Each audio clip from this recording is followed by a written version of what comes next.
পরীক্ষায় ফেল করেছে বলে মা কেন বকলো না, কেন মারলো না, এই নিয়ে হচ্ছে আমাদের বাংলাদেশের মানুষের অনেক সমস্যা। কারণ আমাদের যুগের মারা তো মারতো, কাটতো, মানে মেইন কথা হচ্ছে বকাঝকা করতো, মানুষের সামনে অপমান করতো, কেন পাশ করলি না, মান সম্মান সব শেষ। কিন্তু এখনকার যুগের মারা তো সেটা করছে না, বরং লাইভে এসে বলছে আমার মেয়ে যা করেছে ভালোর জন্য করেছে। এই জন্য হচ্ছে আমাদের বাঙালি জাতির অনেক মাথা ব্যথা।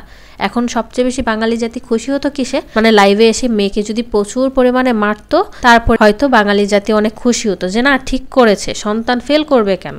আবার সেম কথা কিছু বাবা মা যদি বকা দেওয়ার ফলে কিছু মানে স্টুডেন্টরা আছে যে মানে খারাপ পথ বেছে নেয়, মানে আত্মহত্যা করে। সো এই দিকটা যদি আবার বেছে নেয়, তখন আবার মানুষ মানে বাঙালি জাতি বলতো বাবা মার কি কোনো আক্কেল নাই, মানুষ ফেল করতেই পারে, এত বকাঝকা করার কি দরকার ছিল। মানুষ মানে মানসিক প্রেশার পেয়ে মানে তার জীবনটাই দিয়ে দিল, কেন সামনের বছর তো পরীক্ষা দেওয়া যেত।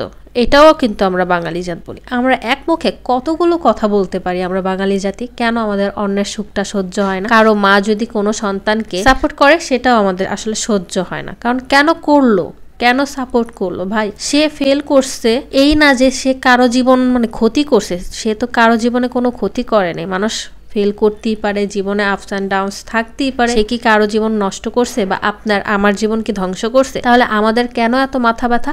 সবাই মানে লাইভে এসে বলতেছে, ভিডিও বানাচ্ছে যে আমাদের মারা পড়তে বসলে মানে সকাল থেকে রাত করে ফেলতাম, রাত থেকে ভোর করে ফেলতাম, এত পড়ালেখা করতো, কখনো মোবাইল ধরতে দিত না, কিছু করতে দিত না। ভাই তোমাদের যুগে মোবাইল কম ছিল, যেমন আমাদের যুগেই মোবাইল এত ছিল না। না এখন আমি আবার কি বলবো যে আমাদের মারা তো মোবাইল দেয়নি। আরে ভাই আমার মারাও চোখে দেখে না, আমরাও তেমন ভাবে ওরকম চোখে দেখি না, এরকম অ্যাভেলেবেল মোবাইল ছিল না। তো ওই যুগের সাথে এই যুগের কোনো তুলনা করা উচিত না।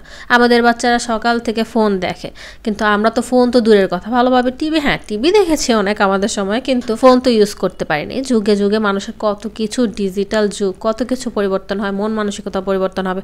কিন্তু এই নিয়ে কি আমাদের কলি যুগে পড়ে থাকলে চলবে? এই নিয়ে কি ভিডিও বানালে চলবে? আমরা বাঙালিরাও পারি ভাই, এক মুখে যে কত কথা আমরা বলি। বাবারে বাবা, কোনো সেলিব্রিটি মানুষ যদি মানে তারা ফেরেশতা, তারা সব দিকটা তাদের গুণ থাকতে হবে, তারা ফেল করতে পারবে না, তারা কিছু করতে পারবে না, আবার তারা টাকা ইনকাম করলেও দোষ, তারা ফেল করলেও দোষ, তাদের যে কত দোষ থাকতে পারে এই যুগের মানুষের। আমরা যে আসলে কত দোষ ধরতে পারি মানুষের, উঠতে বসতে আমাদের দোষ না ধরলে কেন জানি আমাদের পেটের ভাত হজম হয় না। এটা আমি সবসময় বলি যে আমাদের বাঙালি জাতিদের পেটের ভাত হজমই হয় না। মানুষেরটা নিয়ে আমরা প্রচুর পরিমাণে ভাবি, আবার সেটা নিয়ে আমরা ভিডিও বানাই যে আমাদের মারা তো বকছে, আমাদের মারা তো সেটা করছে। তা আমার মা করছে দেখা কি তাদের মারও কি সেম করতে হবে নাকি? আমার মা মানুষ হিসেবে ভালো ছিল না দেখা কি তার মারও কি মানুষ হিসেবে ভালো থাকা যাবে না নাকি? বুঝি না ভাই, এটাই হচ্ছে মানুষের ভালো কোনো জিনিস না আমরা বাঙালি মানুষ সহ্য করতে পারি না। মানুষের ব্যাপারে কিছু বলার আগে না একটু দয়া মায়া রেখে তারপরে কিছু বলা দরকার, না হলে আমরা আসলে মানুষ আর মানুষ নাই। যাই হোক, আজকে ভিডিও পর্যন্ত সবাই ভালো থাকবেন, সুস্থ থাকবেন, আল্লাহ হাফেজ।